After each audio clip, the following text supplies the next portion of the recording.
আজকে রান্না করেছিলাম সজনে ডাঁটা আলু দিয়ে বাটা মাছের ঝোল, সাথে করেছিলাম পুঁই শাক আর মিষ্টি কুমড়ার একটা সবজি। প্রথমে একটা বাটা মশলা তৈরি করার জন্য এখানে নিয়েছি সরিষা, জিরা, কাঁচামরিচ আর পেঁয়াজ। প্রথমে চুলায় একটা কড়াই বসিয়ে পরিমাণ মতো তেল গরম করে নিলাম। তেলটা গরম হয়ে গেলে লবণ আর হলুদের গুঁড়া মেখে রাখা মাছগুলো দিয়ে মাছটাকে ভেজে উঠিয়ে নিচ্ছি। তারপর তেলের মধ্যে পেঁয়াজ আর আস্ত জিরা ভেজে পরিমাণ মতো পানি দিয়ে পানির মধ্যে বাটা মশলা, ধনিয়া গুঁড়া, হলুদের গুঁড়া আর লবণ দিয়ে মশলাটা কষানো হলে এর মধ্যে কেটে রাখা সজনে ডাঁটা আর আলুটা দিয়ে ভালোভাবে কষিয়ে নিচ্ছি।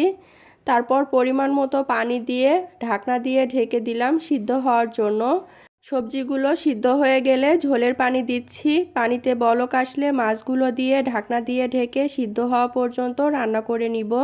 তৈরি হয়ে গেল সজনের ডাঁটা আলু দিয়ে বাটা মাছের ঝোল।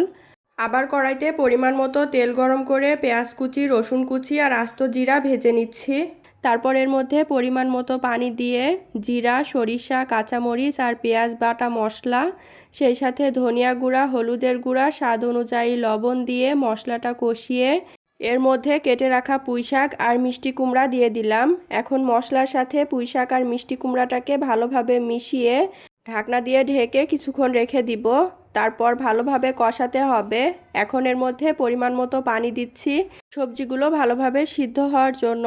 তারপর ঢাকনা দিয়ে ঢেকে রান্না করে নিব পানিটা প্রায় শুকিয়ে যাওয়া পর্যন্ত। আর এই তো তৈরি হয়ে গেল মিষ্টি কুমড়া আর পুঁই শাক দিয়ে মজাদার স্বাদের সবজি। এখন সব কিছু একটা প্লেটে পরিবেশন করে নিলাম।